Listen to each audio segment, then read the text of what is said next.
Il y a des pièges. Comment on peut les éviter? Il y a des gens qui gagnent 500 000 par année, ils vivent quand même du stress financier. Bon Qu'est-ce qui, point. il y a des gens qui gagnent 20 000 par année, puis ils vivent très bien. Donc, pour votre information, il y a 48% des Canadiens déclarent souffrir d'insomnie en raison de soucis financiers. 44% disent qu'ils auraient de la difficulté à respecter leurs obligations financières s'ils recevaient leur paye en retard. Si vous êtes prise avec un stress financier, vous êtes 2 fois plus susceptible de déclarer avoir un mauvais état de santé générale. Donc, c'est quoi une mauvaise gestion financière? Ne pas avoir un budget, vivre au-dessus de ses moyens, ne pas épargner pour les urgences.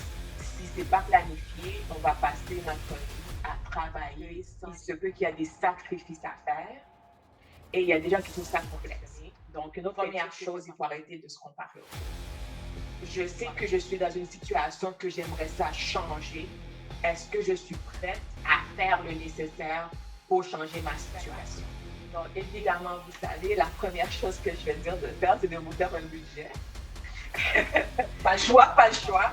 Acheter de quoi qui coûte 1 000, 2 000 $, c'est facile parce que nous avons la carte de crédit.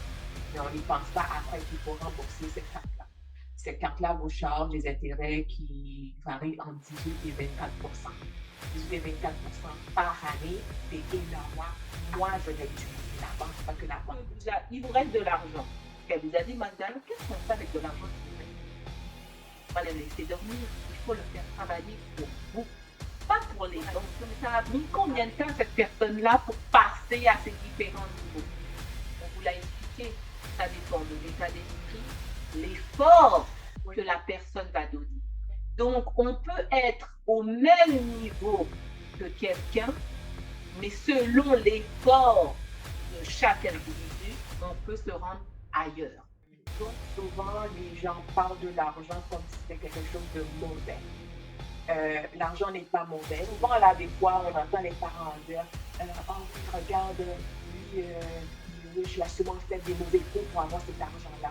Ce qu'on est en train de dire à l'enfant, mais avoir de l'argent, c'est pas bon. Ça veut dire que vous avez fait des mauvais coups. Bien, c'est identifier où est-ce qu'on se retrouve dans la pyramide de Maslow, à quel pilier.